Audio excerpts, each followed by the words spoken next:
Assalamualaikum warahmatullahi wabarakatuh. Bismillahirrahmanirrahim. Alhamdulillahirabbil alamin.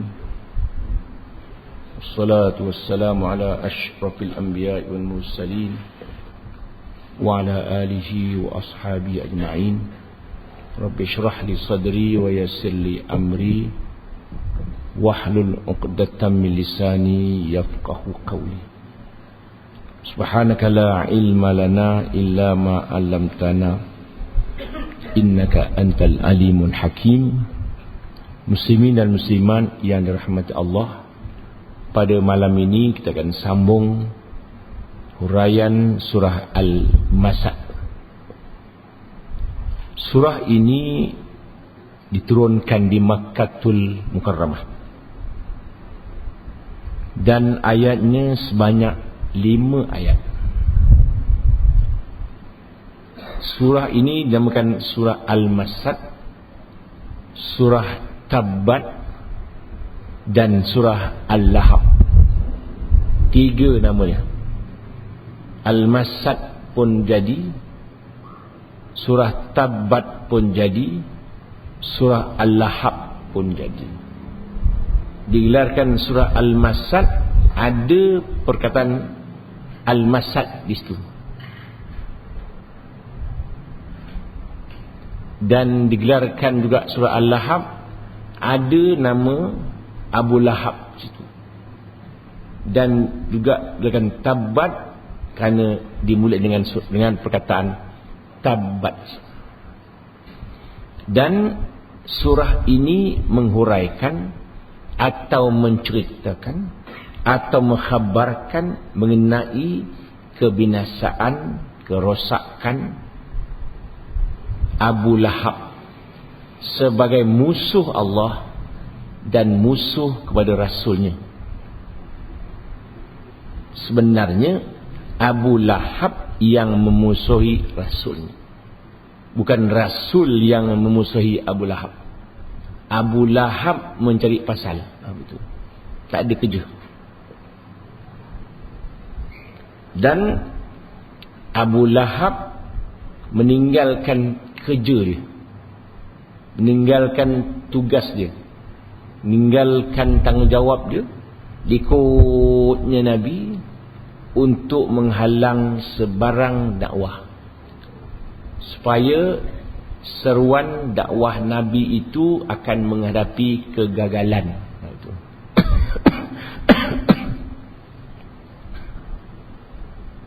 Dan dalam surah ini menjanjikan bahawa Abu Lahab nanti akan masuk neraka yang menyala-nyala.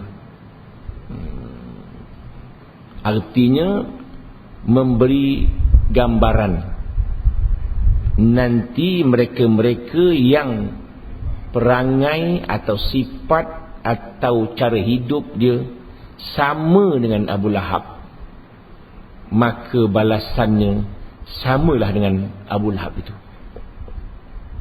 Artinya mereka-mereka yang mempertahankan ke Abu Lahabannya masuk neraka macam Abu Lahab. Artinya jangan sampai jadi macam perangai Abu Lahab. Maka di sini disebut Tabbat yada Abi Lahab. Tabbat yada Abi Lahab. Binasalah kedua tangan Abu Lahab itu. Dan sebenarnya ia memang binasa.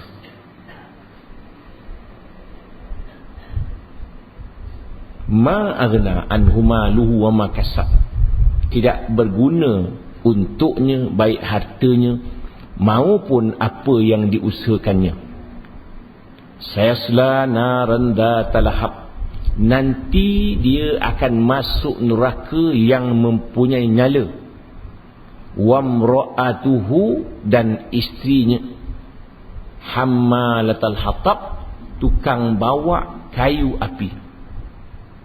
Fi jidiha, di lehernya hablum mim masad, ada tali dari pintalan.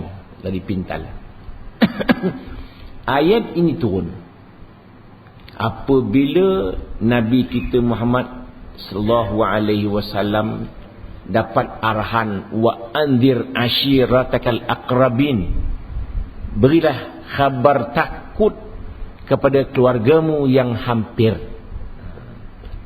Maknanya mula-mula dulu dakwah ini secara sir, cara seorang-seorang senyap gitu. Kemudian Nabi diperintahkan supaya berdakwah, mengajak kaum kerabat yang hampir untuk beriman kepada Allah. Tetapi Nabi kita Muhammad sallallahu alaihi wasallam sebelum baginda berdakwah, dicubanya kaumnya dulu. Dipanggilnya, wahai Bani Fihir, wahai Bani Adi, apakah pandangan tuan-tuan kalau saya kata nanti sekejap lagi ada kuda nak serang kampung kita ini? Bagaimana pandangan tuan-tuan? Semua kata, dia panggil ni semua kaum-kaum kerabat datang dekat dengan sofa. Kita pergi umrah kan, sofa Marwah tu. Dekat sofa tu lah. Wahai Bani Adi, wahai Bani Fihir, kata, tuan-tuan cuba datang. Rapat, ramai datang. Pasal mesti ada berita baru ni. Yang Nabi panggil apa, yang Muhammad panggil apa hal. Orang-orang yang tua-tua yang tak boleh jalan, dia suruh orang lain pergi tengok. Dia suruh orang lain pergi tengok, pergi dengar apa yang Nabi nak sebut. Sebelum itu orang tak iktiraf Nabi lagi. Apa yang Muhammad nak kata tu. Nabi pun kata, apakah pandangan tuan-tuan sekiranya saya katakan nanti ada kuda nak serang kampung kita ini? Semua kata betul lah tu. Kami tak pernah ada suatu pengalaman pun yang engkau ni pernah berdusta. Maknanya Nabi terkenal di kalangan umat, di kalangan kaum dia, Al-Amin, seorang yang sangat amanah, yang tak pernah langsung bercakap bohong, bercakap dusta. Dia pun percaya. Betul dia kata. Baru Nabi cakap. Apa dia kata? Tuan-tuan sekalian, dia kata, sesungguhnya aku berkhabar takut kepada aku, di hadapan aku, di hadapan kita ini nanti ada azab, nanti ada balasan di alam akhirat. Selepas kita mati nanti ada balasan. Yang baik, baiklah. Yang jahat adalah balasan jahat. Maka yang mula-mula menentang Abu Lahab, apa dia? Tabban laka ya Muhammad sa'il yaum, binasalah engkau Muhammad sepanjang-panjang hari. Itu kelebihan Abu Lahab. Abu Lahab tu pak saudara benar dia, adik-beradik bapak dia. Ya, adik-beradik bapak dia. Jadi Muhammad ni anak saudara benar. Oleh itulah kata Abu Lahab, inikah sebabnya yang kau suruh kami berkumpul? Marah dia. Maka turunlah Al-Quran, tabbat yada Abi Lahabin watab. Binasalah Abu Lahab itu. Dan sebenarnya Abu Lahab sudah pun binasa. Ada pendapat riwayat yang lain pula mengatakan apabila Nabi berada di Zilmajas, Nabi berkata, qulu la ilaha illallah, tuan-tuan sekalian, sebut saja tidak ada Tuhan melainkan Allah. Tuan-tuan bayang, orang Arab Quraisy menyembah berhala dah lama sangat. Nak suruh berubah ni bukan satu hal. Memang satu perkara yang amat payah. Tradisi dah turun-temurun. Itu sebabnya kita bila nak mengajak orang berubah kan payah. Macam kita katakan tak lama nak baca nisfu Sya'ban ni, jangan surau tak baca. Pesing orang. Kita dah lama baca tu. Walaupun dia tak tahu mengapa dia baca, dia pun tak tahu. Mesti baca 3 kali. Kita takut membaca Yasin 3 kali malam nisfu Sya'ban itu anggapan orang Nabi yang suruh. Nabi tak pernah suruh pun baca Yasin 3 kali, tak pernah. Kita je, orang Malaysia ya. Tapi Mesir tak ada, Mesir ada, Mekah tak adalah.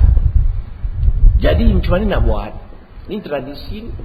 Maknanya kita beramal itu bukan kerana itulah perintah Allah, kerana tradisi itu. Saya kecil ingat lagi, tiap-tiap malam nisfu Sya'ban ni mesti ada kuih punya. Di kampung masa ada kuih, banyak kuih malam nisfu Sya'ban tu. Pasal ramai orang bawa kuih. Mak saya kata, baik kau pergi awal-awal. Lambat pergi, orang tengah baca Yasin, jangan naik. Pendek umur. Kita awal-awal dah pergi dah. Pasal apa kau tak pergi, tak dapat kuih, tak dapat. Jadi makna sudah tradisi di kampung-kampung begitu. Jadi anggapan orang bahawa malam nisfu Sya'ban ni malam tukar buku. Maknanya umur akan dimaklumkan, rezeki, benda lagi. Tetap iman ya. Dalam Quran sebut tukar buku ni malam Lailatul Qadar. Itu sudah muktamad dalam Al-Quran. Kalau hadis boleh bincang lagi. Inna anzalnahu fi lailatin mubarakah. Kami turunkan Al-Quran pada malam yang diberkati. Mana malam Lailatul Qadar. Inna kunna mundirin. Kamilah yang beri khabar takut. Fiha, pada malam Lailatul Qadar itu, yufraqu kullu amrin hakim. Akan diagih-agihkan, akan dipecah-pecahkan seluruh urusan-urusan yang mengenai hikmah. Maknanya Allah maklumkan kepada Israel, tahun ni syanu-syanu akan mati, syanu-syanu akan dapat rezeki. Malam Lailatul Qadar, bukan malam nisfu Sya'ban. Kalau malam nisfu Sya'ban itu tuan nak baca Yasin, baca Yasin tak apa. Tetapi jangan anggapkan malam itu malam tukar buku. Nak baca Yasin 40 kali pun bacalah, tak ada masalah. Tapi jangan anggapkan itu adalah arahan Nabi. Macam kita lah, kita baca subhanallah 3 kali tu. Kita malah baca 3 kali, kita baca 10 kali je. Subhanallah, subhanallah, tak apa. Tetapi jangan anggapkan itu Nabi suruh. Itu kita buat 2 kali baca, kita malas, itu aja. Ini bukan Nabi suruh, Nabi suruh buat 33 kali. Tapi hari itu malas pula. Subhanallah, subhanallah, sudah, alhamdulillah, tak apa. Masalah tak salah. Pasal apa? Bukan pasal kita baca tak baca itu kan Nabi suruh, tak. Kita malas. Dan malam nisfu Sya'ban kita baca kali itu, kita baca lah. Pasal apa? Kita suka baca banyak. Sudah. Tapi yang menjadi masalahnya ialah bila baca banyak kan laju jadinya. Mengapa tiap-tiap satu Yasin satu niat? Kalaulah sekiranya kita nak tak salah. Pasal apa? Yasin 5 quri'alahu. Yasin menurut niat. Apa niat baca Yasin? Niat umur panjang, tak apa. Tak apa dah, bila-bila pun bukan mesti malam tu. Makna jangan anggap malam itu sahaja yang boleh minta umur panjang. Besok pun boleh, hari ni pun boleh. Hari boleh minta. Jangan dikhususkan ibadat pada malam tu. Memang Nabi kata, aku suka malam nisfu Sya'ban yang amalan aku diangkat. Kita boleh baca benda lain. Kita baca sembahyang tasbih boleh, baca Al-Kahfi boleh. Kita jangan anggapkan mesti baca Yasin sudah. Jangan ditradisikan. Pasal malam itu orang yang tak pernah kesuar boleh datang. Pasal nak dapat rezeki ni gitu. Tapi ada juga bagus, memang bagus kan. Yang tak pernah kesuar mana tu dia. Tapi kalau orang datang suar jangan tuan heran tak. Aku mimpi malam ni, jangan, biar dia datang. Jangan bising-bising. Ada juga psikologinya kan. Tapi kita tak maulah hanya malam itu saja dia berdoa, malam lain dia tak berdoa dah. Nak pesankan jangan anggap. Tuan-tuan tukar tradisi. Bacalah. Anggapkan malam ini kita suka amalan kita diangkat. Termasuk surah Yasin. Tak baca sekali cukup. Satu kali telah niat-niatlah. Mudah-mudahan Yasin ni Nabi kata siapa baca Yasin malam ni Allah Ta'ala Yasin itu kalau kita baca boleh berniat. Apa niat-niat lah. Dan jangan anggap malam itu saja, malam bila-bila. Tetapi yang dikatakan tukar buku bukan buku tukar, bukan. Buku itu juga hanya dimaklumkan kepada malaikat saja. Itu nak pesankan nisfu Sya'ban. Tak ada sembahyang khusus usalli sunnata lailatin nisfu Sya'ban, tak ada. Sengaja ke sembahyang sunat nisfu Sya'ban. Dan berpuasa selepas 11 15 Sya'ban hukumnya haram. Sekiranya tak pernah berpuasa sunat, tiba-tiba mengada-ngada nak puasa lebih tu. Orang puasa sebelum tu. Sekiranya ia berpuasa sepanjang puasa tak apa. Teruskan lepas nisfu Sya'ban, tak salah. Memang dia puasa Khamis puasa, Senin puasa, Khamis puasa. Lepas tu tak apa. Tetapi tak pernah langsung puasa sunat. Tiba-tiba lepas nisfu Sya'ban nak puasa pula dia. Tak boleh. Kalau orang tanya hukum berpuasa, haram berpuasa 5 hari saja. Iaitu satu hari raya puasa, satu hari raya haji, 3 hari tasyrik. Itu haram mutlak banyak. Apa-apa hal pun tak boleh puasa. Qada tak boleh, apa tak boleh. Tetapi puasa 16 Sya'ban ke atas tidak boleh berpuasa. Sekira tak pernah berpuasa sunat langsung-langsung, tiba-tiba nak puasa. Tetapi puasa qada hukumnya boleh. Selepas 15 Sya'ban tu. Kena faham betul tu? Tak pernah buat-buat. Tetapi hari raya qada pun tak boleh. Dan nisfu Sya'ban dipanggil haramnya muqayyad, mu'allaq. Maknanya disebabkan nak qada boleh. Atau memang dia puasa 3 bulan terus, tidak salah, boleh. Tetapi kalau tak pernah berpuasa, tiba-tiba nak puasa selepas itu cukup tak. Habis kembali. Begitulah tuan-tuan. Maknanya Nabi tadi apabila ia di Suqul Majas, dia pun nak mengatakan qulu la ilaha illallah, katakanlah la ilaha illallah. Maka ada orang ikut belakang. Dia kata apa? Tiba-tiba seorang lelaki berada belakang Nabi, dibaliknya Nabi dengan batu, kena keting Nabi, luka, kena keting Nabi. Maknanya Nabi nak menyampaikan dakwah pun kena baling. Tu. Kalau kita berdakwah orang tembak gas, biasa je lah. Gitu. Tak ada apa-apa, biasa je. Kalau sekiranya Nabi pun kena baling. Pasal Islam ini lahir saja memang mendapat tentangan. Tidak ada masalah.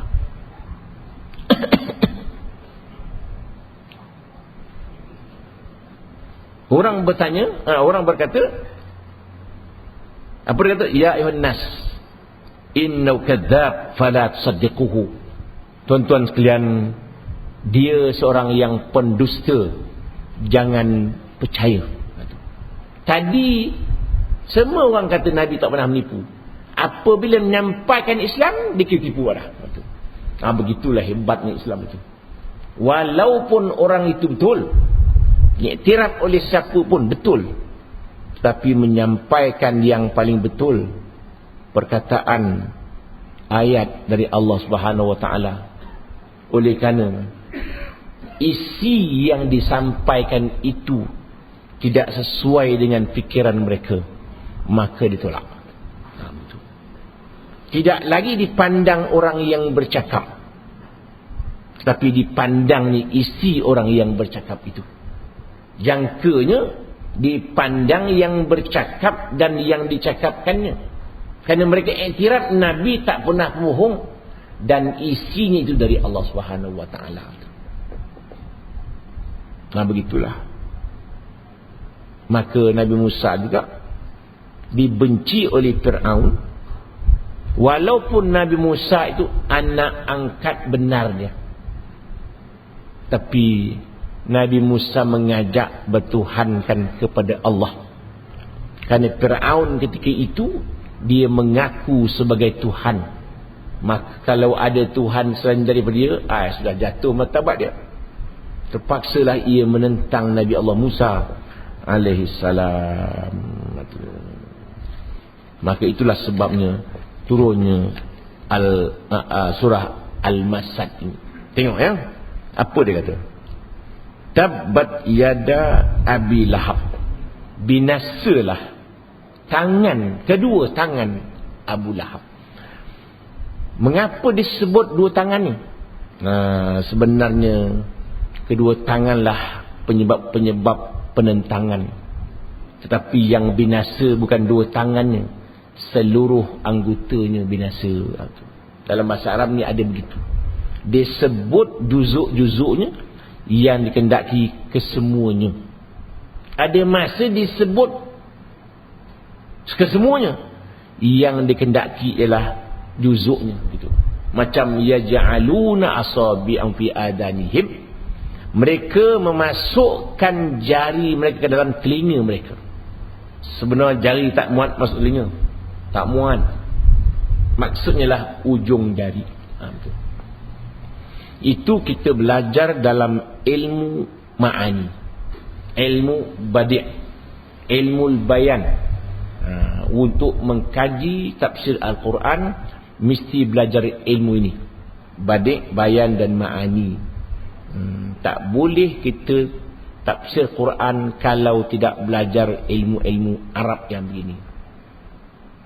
Kan setengah-setengah orang dibuat usrah, dia pun tak belajar pun, dia baca tafsir itu je, dia pun hurai, kan bahaya itu.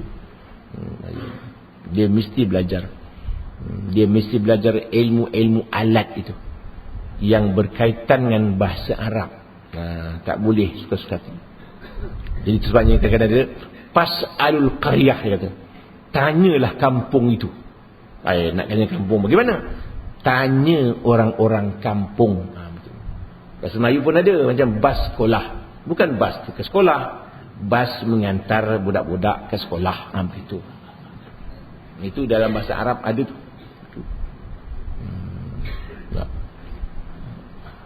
Takkan bas sekolah. Bas sekolah. Macam sekarang ni kita tengok, kita tengah tandaskan. Ditulis men kan. Tulis sekarang ni apa? Ladies. Kan. Maksudnya what's the ladies? Apa sebab ladies pula? Ladies tu bilik air ke? Kan begitu betul. Bahasa Inggeris tu kan. Kalau orang tak biasa bahasa Inggeris, ladies dia kata ramai tu ladies ke.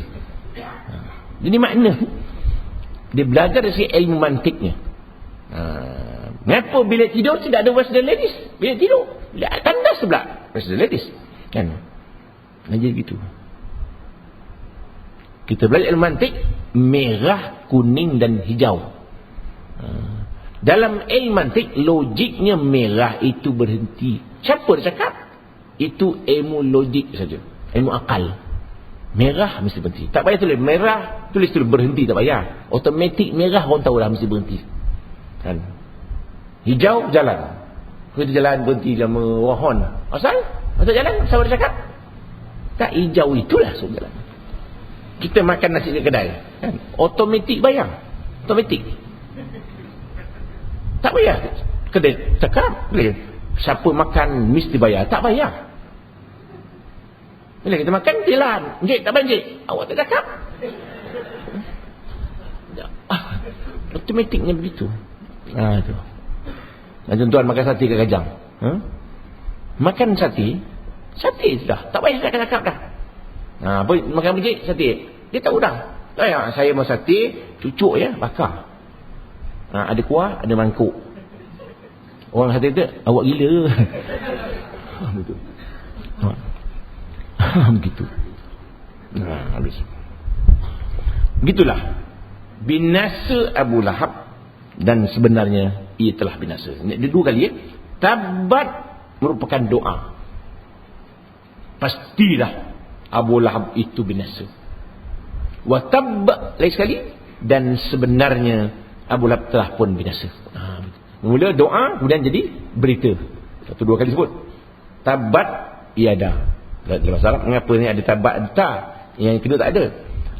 Maksudnya yang pertama tu di pasal tangan itu jadi muannas. Jadi dua, jadi jadi macam mesti masuk golongan muannas, golongan perempuan. Tina tu tabat yada. Jadi di sini suatu penjelasan dari Allah Subhanahu wa taala bahawa Abu Lahab ini binasa. Namanya ialah Abdul Uzza. Namanya Abdul Uzza. Al-Uzza itu nama berhala. Jadi Abdul Uzza hamba kepada berhala, namanya Uzza. Sebabnya nama kita Abdullah, hamba Allah. Dalam Islam dia selalu begitu tukar. Orang dulu Abdul Lat pun nama berhala. Islam Abdul Rahman, Abdul Rahim, Abdul Qudus, Abdul Basit dan sebagainya.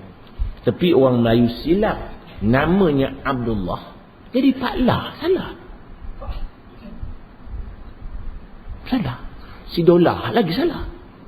Dia Abdullah, hamba Allah.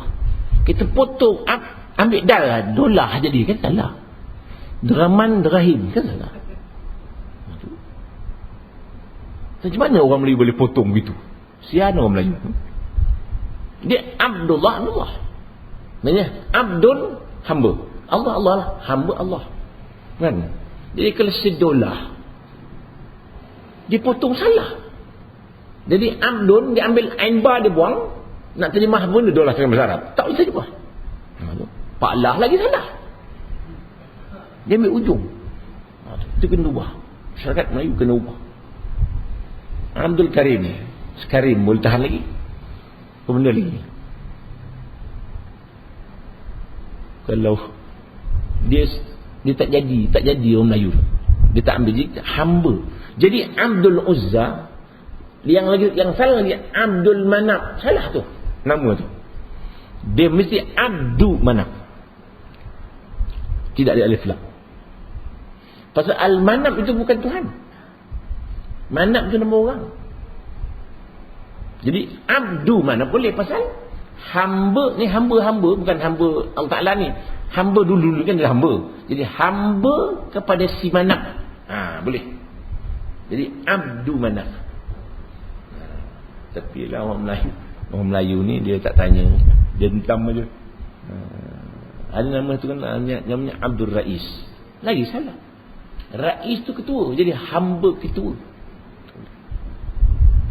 Itu kena. Nak buat hamba. Nama tu nak ada 99. Bukan nak ambil lah. Abdul Sabur, Abdul Syakur, Abdul Mu'min, Abdul Muhaimin. Di satu Islamnya Abdul Mun'im, hamba Tuhan yang memberi nikmat. Tulis Rumi ejaan baku, tidak ada koma. Jadi Abdul Munim tadi. Nama Tuhan Al-Munim tak ada. Ini hamba Tuhan yang menidurkan. Itu yang rajin tidur tu. Begitu. Habis, tinggalkan. Jadi namanya Abdul Uzza. Nama Abdul Uzza bin Abdul Muttalib. Isterinya namanya Ummu Jamil. Nama isteri Abu Lahab Ummu Jamil. Ummu Jamil maknanya orang yang cantik lah. Ummu tu mak, Jamil tu maknanya cantik. Mak cantik maknanya cantik lah dia. Seorang Arab ni kalau banyak pakai abun. Kalau sekiranya orang itu pakai cermata, dia panggil Abun Nazarah. Tu bercermata. Abu tu bapak bercermin maknanya. Kalau manggis, Abul Aswad, Pak Hitam. Gitu. Dia mudah ya. Kalau derian, Abu Syaukah, bapak berduri. Itu dia. Dia mudah harap tu. Kalau remutan, Abu Syar, bapak berambut. Tu. Cik Arab mudah ayam itu. Dia pakai abun. Dia ada masa ni dia mudah. Macam setengah bahasa Arab ni, dia kalau slipper, Arab panggil apa? Dia panggil ship. Pasal bunyi dia ship bunyi tu. Mudah. Kalau terumpah, gup-gap. Itu. Dia tapi ejaan dia qafbah, qab. Tapi dalam bahasa Mesir, gup-gap, bunyi gup-gap gitu. Kan mudah bahasa Arab tu. Habis tu balik. Jadi kedua-dua ini suami isteri, ini pak saudara Nabi, ni mak saudara dia. Kedua-duanya cukup kuat memusuhi Nabi sallallahu alaihi wasallam. Apabila surah ini turun, binasalah Abu Lahab. Isteri Abu Lahab bukan marah. Siapa yang mencerca suami aku ni tu?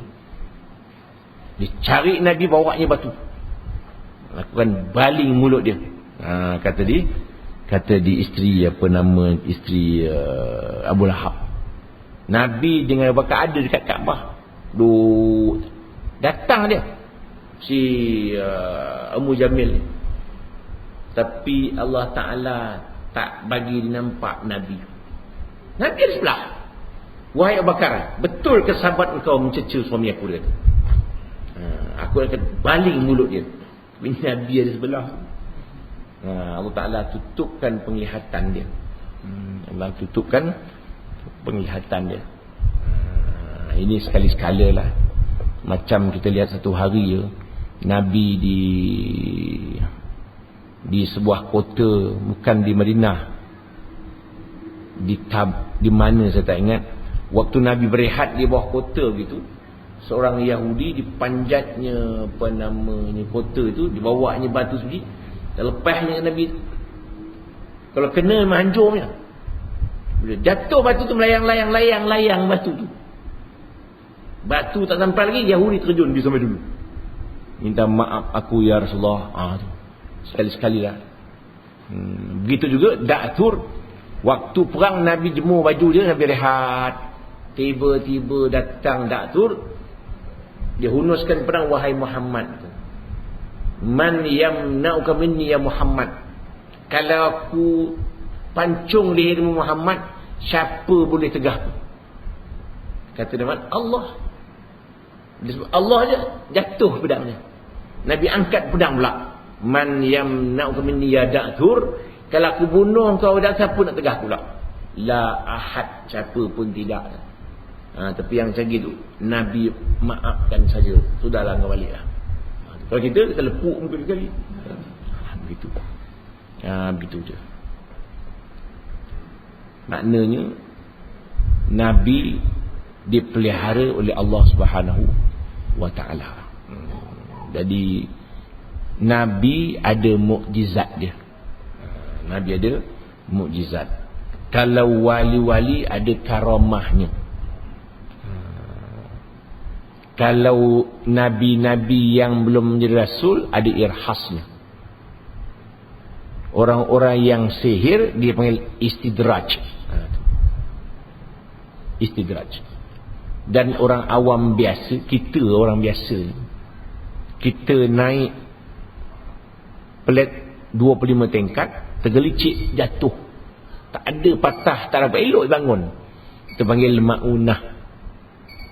Sekali-sekali tuan tolong dia. Tapi jangan naik lagi sekali. Naas. Jangan buat pasal.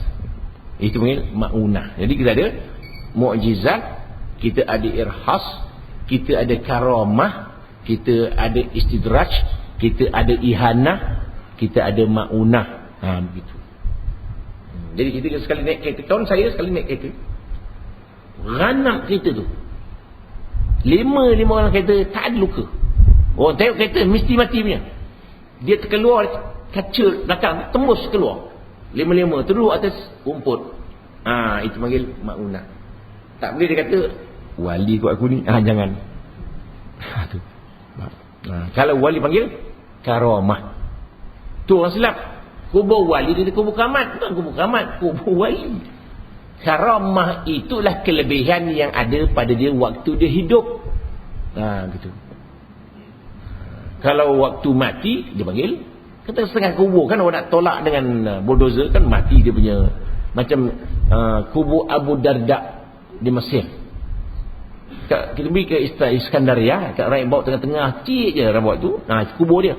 Berapa kali orang nak untuh tak boleh. Mati bulldozer. Kubur Abu Darda. Tu. Abu Darda ni waktu dia hidup dulu dah sakit, dah mati dah, nak mati dah dia. Dia minta tak nak kahwin lagi, nak kahwin lain. Tentang nak mati dah. Zawijni, kahwinkan aku. Kata dengan kawan dia, kahwin aku kan nak mati. Dia kata aku ni bujang. Kalau aku mati, aku belum kahwin, aku malu nak bertemu dengan Allah dalam keadaan bujang. Itu dia kira pahala tu. Tak tahu saya tak cerita dia kahwin tak kahwin. Tapi dia minta kahwin. Mungkin tak sempat pun kahwin. Begitu orang dulu ni. Kahwin itu bukan nafsu kahwin itu ibadat. Tapi kalau orang Melayu jangan. Dia kata gila dia. Nak mampu nak kahwin lagi. Itu kelebihan orang Melayu lah kan. Kan satu cerita lah Allah, satu orang tua ni meninggal isterinya. Tiap-tiap hari dia jeruh kubur. Jeruh lagi hari-hari. Tuan sayang orang rumah. Hari-hari jeruh kubur. Yelah, isteri saya pesan, selagi rumput tak tumbuh jangan kahwin. Jeruh cepat dia cepat tumbuh. Wallahu a'lam, betul tak betul.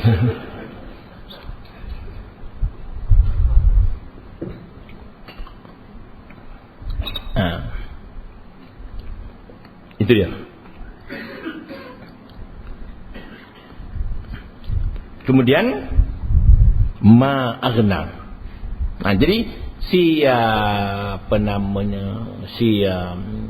isteri Abu Lahab rajin menaburkan benda-benda tidak baik, tidak elok, kayu, kaca, duri-duri, najis tempat Nabi lalu. Tapi Nabi satu hari satu orang, bukan isteri Abu Lahab lain, pantang Nabi lalu, maling aja. Lalu baling. Satu hari sakit dia, tak membaling hari tu dia. Nabi pun heran, tak membaling pula hari ni. Hari-hari membaling. Tertanya dia tu, orang yang rajin baling tu mana? Kata orang sebelah tu dia sakit. Oh sakit. Nabi ziarah dia, Nabi tolong dia masakkan air semua. Tengok, ini yang aku baling hari-hari ni. Macam mana dia boleh ziarah aku dia tu? Korni-korni pun tak datang. Musuh ketat mengucap dua kalimah syahadat dia. Kalau kita lah, biar dia mampu. Tak ada kerja balik aku dia kata. Itu sifat tu pada nak ikut tu. Kan satu hari satu orang Yahudi tuntut hutang. Dia hentaknya dia, wahai Muhammad, bayar hutang aku. Memang bangsa kau tak kerti bayar hutang. Kata sedang orang aku lepuk pula Yahudi hutang. Kata Nabi, jangan. Sekarang wahai Umar, engkau bayarkan hutang dia 2 gantang. Supak ke 2 gantang ke? 2 gantang. Aku hutang segantang.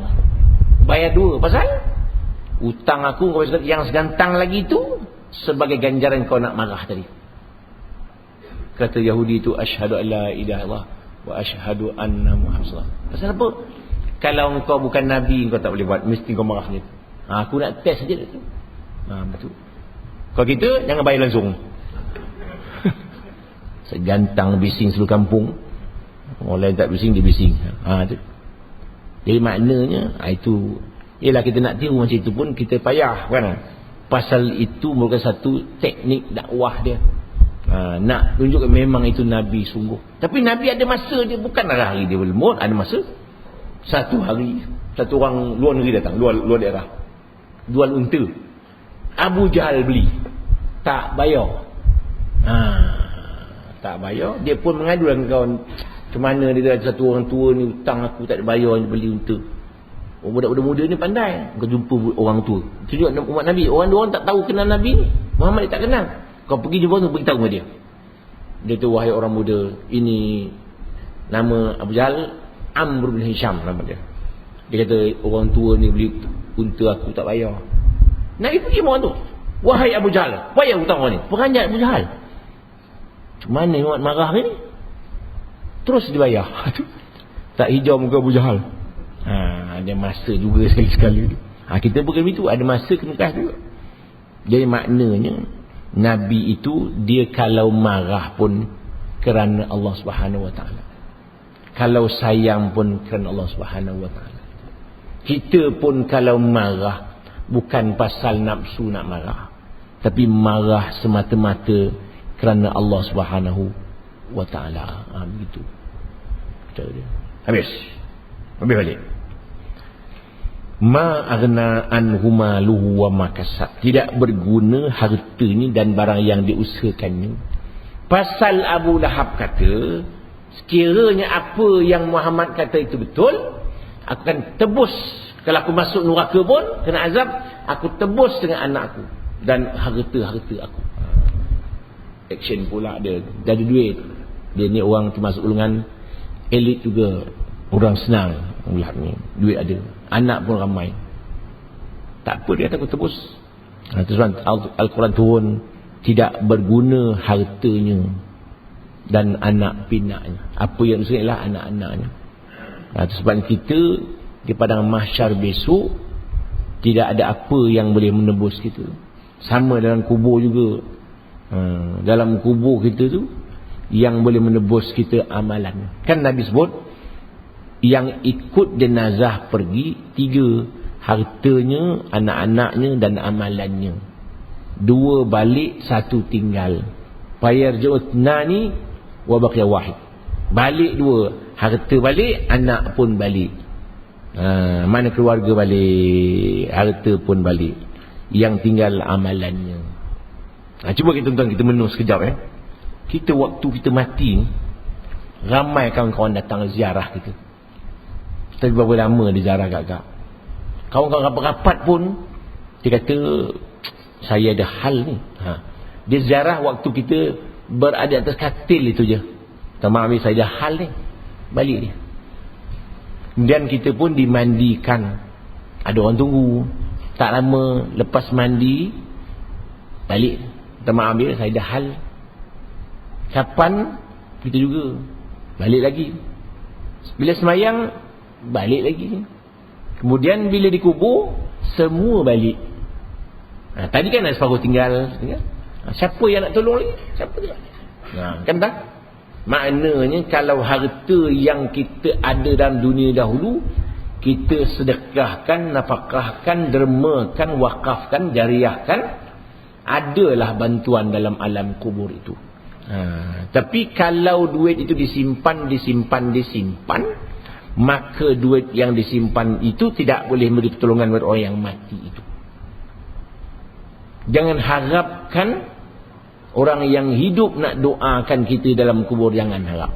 Kitalah yang siap-siap untuk kembali kepada Allah Subhanahu Wa Taala. Itu dia kena ingat. Jadi kadang-kadang duit bukan tak ada, sayang duit. Rupanya akhirnya tinggal wang itu. Sama ada wang itu pergi atau kita pergi meninggalkan wang itu. Berpesankan kadang kalau ada duit nak makan, makanlah. Jangan sayang duit. tak nak makan pasal suka simpan. Orang kampung-kampung suka simpan duit, suka simpan. Simpan suka. Jual kuih bersimpan, akhirnya mati. Berebut-rebut anak-anak dia. Maknanya wang yang ada itu menjadi wang kita apabila kita dermakan. Itu kita punya. Yang kita simpan belum tahu kita punya. Jadi tidak boleh menebus kalau dosa, tak boleh. Saya selana rendah talahab, nanti ia akan masuk neraka yang sangat menyala-nyala. Kita tahulah neraka punya bahan api neraka itu tingginya 70 kali ganda daripada api dunia ni. Api akhirat, api neraka digandakan api dunia 70 kali. Tapi kebetulan pula orang yang mati ni belum ada yang balik lagi. Kalau ada orang mati balik ke taman sekamat ini, orang tanya ramai-ramai, macam mana dalam kubur? Jangan buat pasal, mampus kita, penuh surau ni. Tapi tak ada lagi orang mati itu balik. Maka orang tak kisah pun surau, orang tak kisah pun dia balik kerja, tidurlah dia. Besok kerja lagi, balik tidurlah dia. Maka hidup dia itu hanya untuk kerja dan untuk makan. Kan saya pernah cerita dulu seekor ulat yang dikaji oleh orang Perancis. Hidup dia makan beranak, itu je. Dia tak kerti buat apa. Seekor binatang ulat ni, hidup dia dah hidup lagi setahun ataupun lagi 2 tahun nak mati, dia tahu dia nak mati. Dia pun siap-siapkan makanan untuk bakal anak yang akan lahir. Lahir si anak dia mati. Itu dia. Itu dia. Ditulis oleh dalam tafsir Tantawi Jauhari tulis. Dia kata binatang ni hidup dia untuk beranak. Beranak. Lahir anak dia pun mati. Maka disiapkannya makan untuk anak itu setahun. Anak tak ke mana? Makan dia pun dah besar setahun, dia pun hidup, dia pun nak beranak pula. Maka dia pun cari makan untuk setahun untuk anak. Itulah hidup, itulah. Maknanya kalau manusia itu aja kerjanya, kan, makan beranak, lebih kurang ulat tu jugalah. Maknanya ulat itulah yang hidup dia itu aja. Jadi maknanya kita hidup ini ada 3 persoalan. Dari mana kita datang? Apa tujuan kita datang? Dan ke mana akhirnya kita pergi? Betul. Kata Yusuf Al-Qardawi, adalah merupakan suatu dosa yang tak dapat diampunkan kalau seorang itu tak tahu datang dari mana, ke mana nanti ujungnya, dan apa tujuan ia datang. Kan banyak orang dia tak tahu. Dia tak tahu dia hidup gitu je. Kalau dia tahu mengapa dia hidup, dia akan berusaha untuk siap-siap menuju ke alam akhirat. Kerana dia tahu alam yang ada ini memang akan binasa. Yang mula-mula binasa, kita lah. Kita binasa dulu sebelum binasanya alam ini. Jadi yang dibincang orang baru-baru ini, Imam Mahdi nak turun.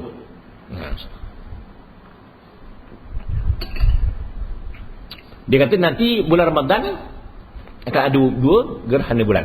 Gerhana bulan dan gerhana Ramadan serentak, menunjukkan Imam Mahdi nak turun. Tak apalah, dulu masa lahirnya Qadiani dulu, begitulah berlakunya gerhana bulan, gerhana matahari. Dia kata dia lah Imam Mahdi.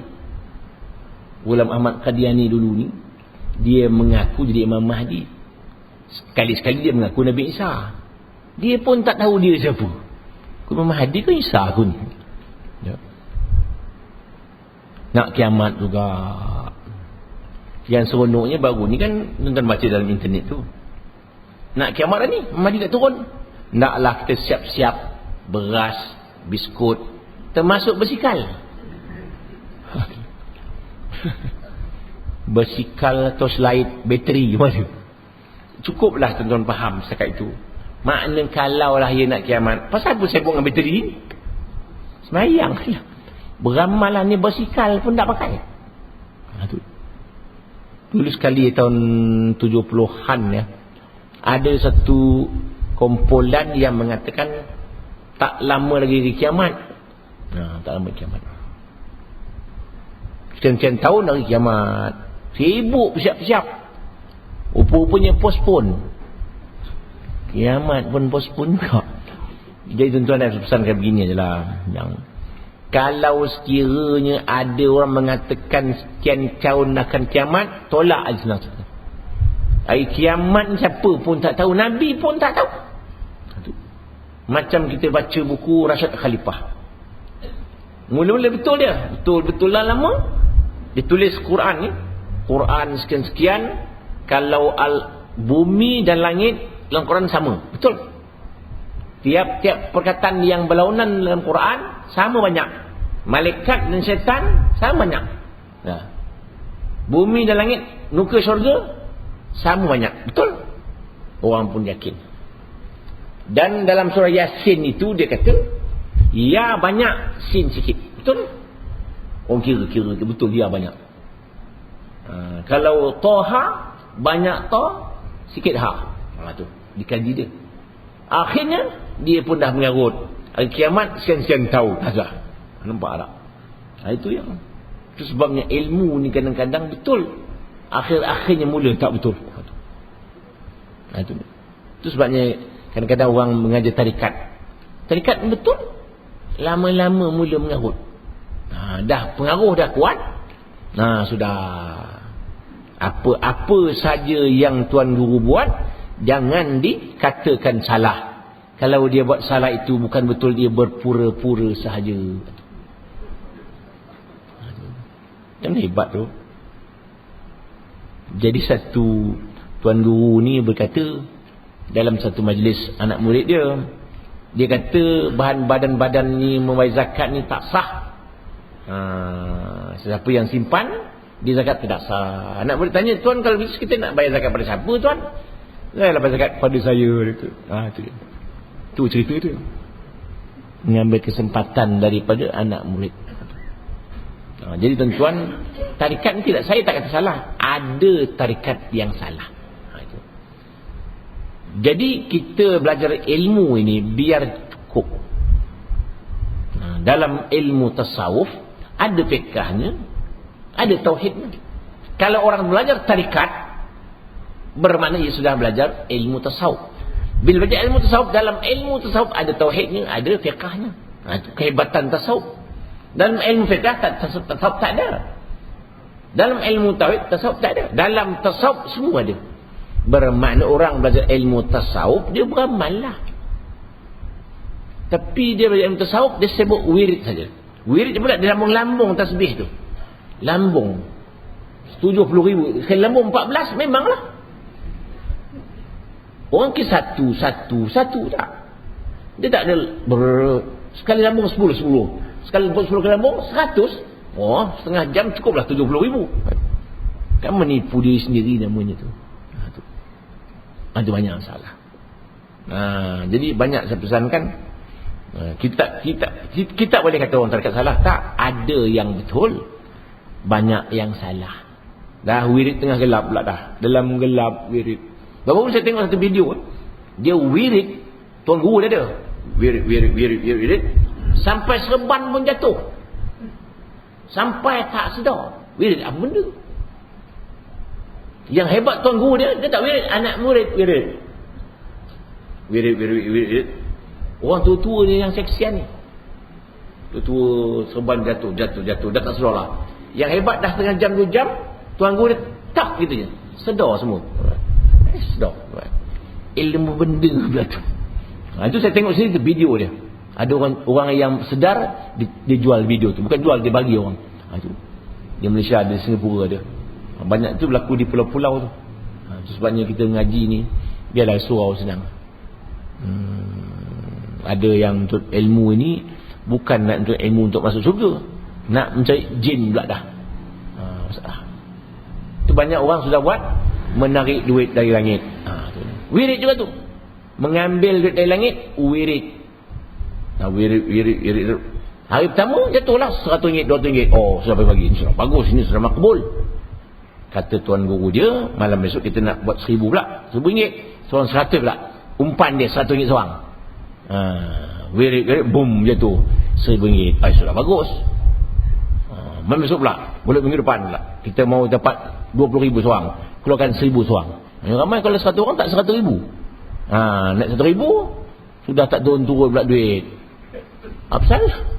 Ada yang tak ikhlas, dia kata. Tuan guru tu dapat duit RM1,000. Hari pertama dia taburnya duit. Di atas tu ada orang yang tukang tabur duit tu. Bangang orang Melayu.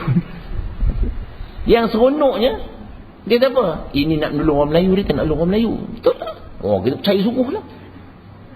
Dia gunakan nama-nama ulama. Ulama ini pun ada sekali dia kata. Ini semua dia nak tolong orang Islam. Tuan bayang senang aja. Katalah duit jatuh dari langit, kata betul lah. Datang mana duit tu? Jin bukan buat duit, jin bukan pakai duit. Menunjukkan bahawa jin sudah curi duit. Kalau betul pun salah. Betul pun salah. Tapi memang tak betul. Saya ingat lagi, digunakan dulang tembaga tu. Macam-macam dibuat untuk orang yakin. Nak kaya cepat. Sama juga orang Melayu nak kaya cepat. Macam-macam. Wirid juga. Wirid. Itu yang percaya. Habis. Wamra'atu hammalatal hatab, dan isterinya bawa kayu api. Itulah kerja dia.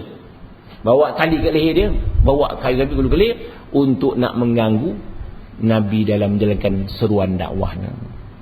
Tak ada kerja dia, itulah kerja dia. Siang malam. Termasuk juga sebenarnya Abu Lahab ni ada anak 3. Seorang namanya Utbah, seorang lagi namanya Mu'attab, yang ketiga namanya Utaibah. Yang Utbah dan Mu'attab ni dia Islam, Utaibah tak. Yang Utbah ini berkahwin dengan Ummu Kalsum, anak Nabi. Dikahwin sebelum Islam lagi lah. Dan yang seorang lagi Utaibah dengan Ruqayyah. Apabila turun surah ini, kata Abu Lahab, engkau dua engkau mesti ceraikan Ummu Kalsum dengan Ruqayyah. Tidak haram pertemuan kita ini, haram perhubungan kita ini.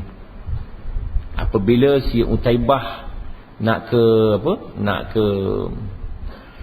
ke Syam ikut bapak dia, sebelum aku berangkat aku nak jumpa Muhammad, dia kata. Bapak mentua dia tu jumpa, dia pun ludah Nabi Muhammad dan ceraikan isteri dia.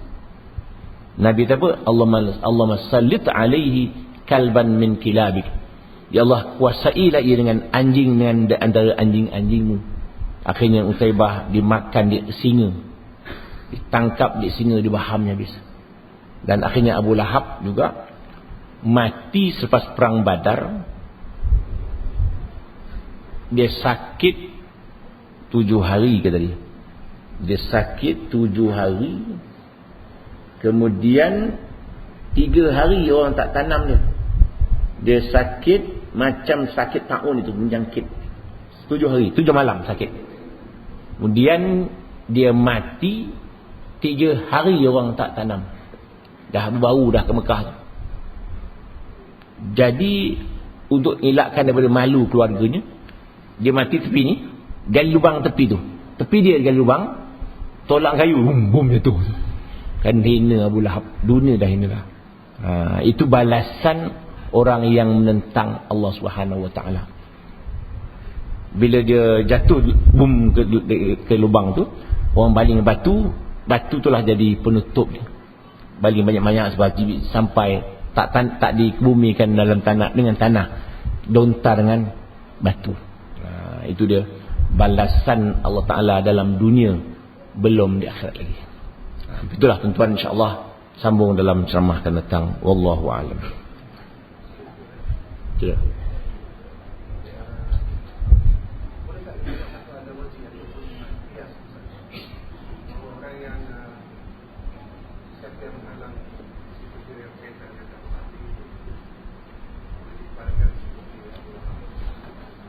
Ya.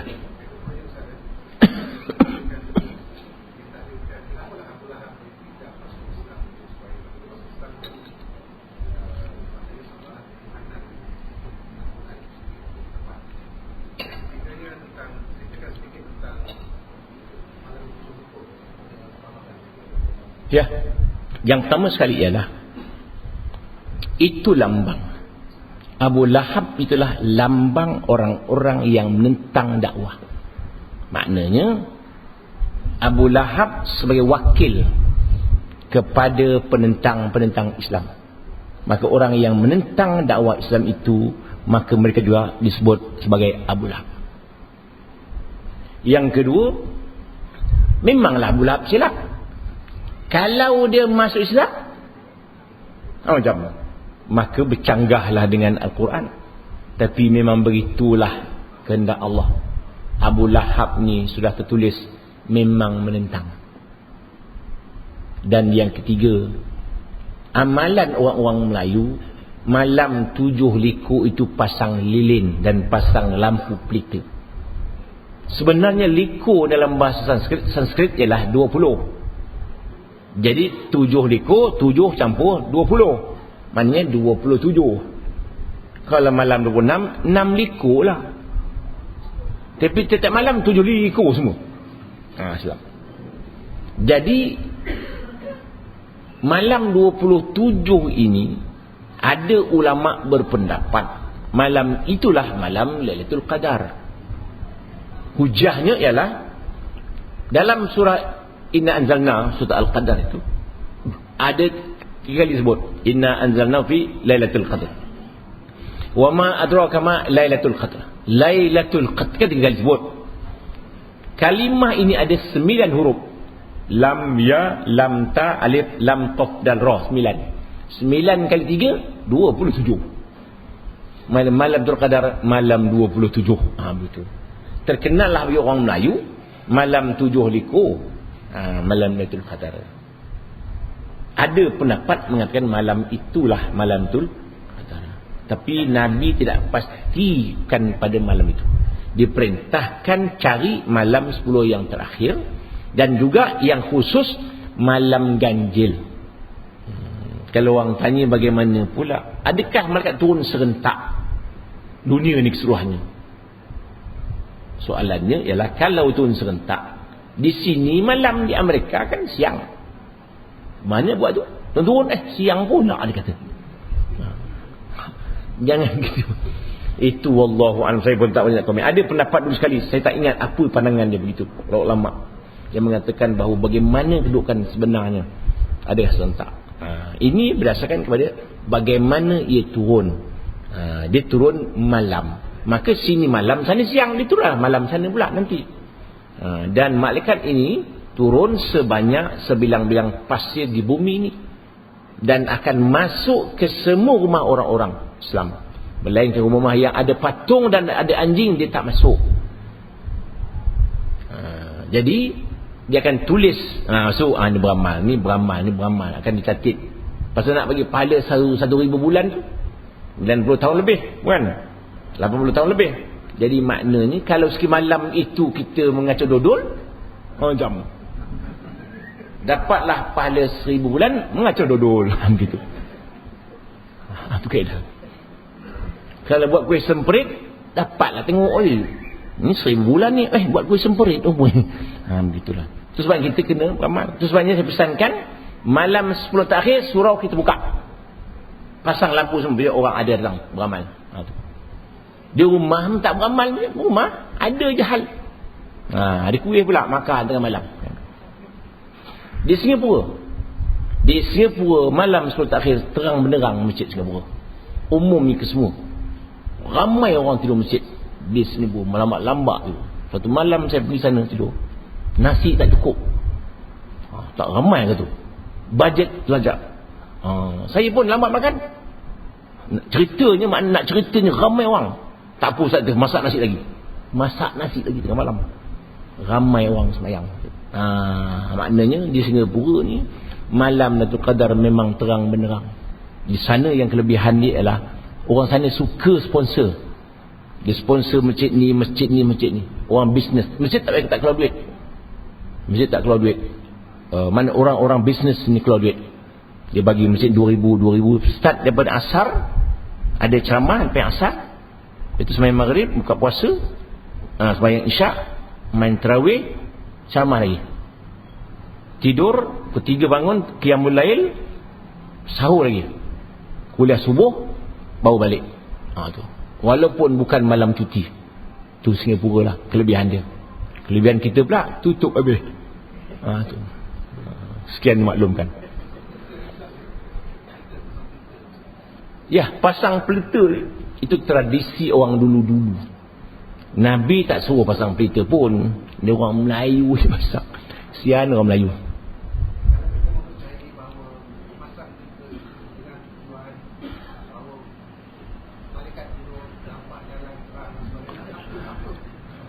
Sebenarnya seolah-olah malaikat tak nampak lah sudah. Tapi kemungkinannya orang sekarang tak tahu sebab. Orang tua-tua dulu ni kemungkinan macam-macam. Sama ada ia rasa gembira nak menyambut hari raya, dia pasanglah pelita tu. Ataupun anggapannya terang-terang ni dia malaikat nampak.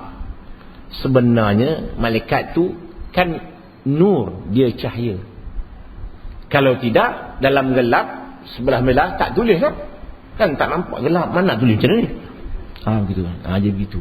Kita bimbang keyakinan kepercayaan mereka ialah malaikat tak nampak. Tapi kemungkinan budak-budak sekarang ni tak tahu tu. Sekarang ni suka menyambut hari raya mungkin itu saja. Kalau dia suka, dia boleh pasang dengan tidak membazir. Itu tu mungkin murah belanja dia, bukan? Nak gas saja. Pasal lampu mahal lagi. Kalau dia rasa gembira, nak sambut Ramadan dia rasa hari raya ni gembira. Tak salah pula menyambut suka tu, tak salah. Gitulah.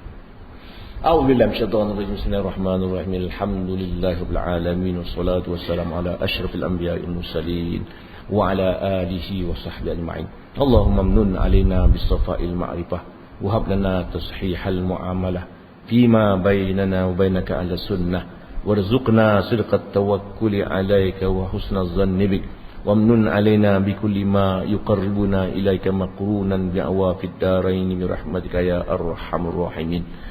Wassallallahu ala Muhammadin wa ala alihi wa sahbihi ajma'in. Walhamdulillahirabbil alamin. Assalamualaikum warahmatullahi wabarakatuh.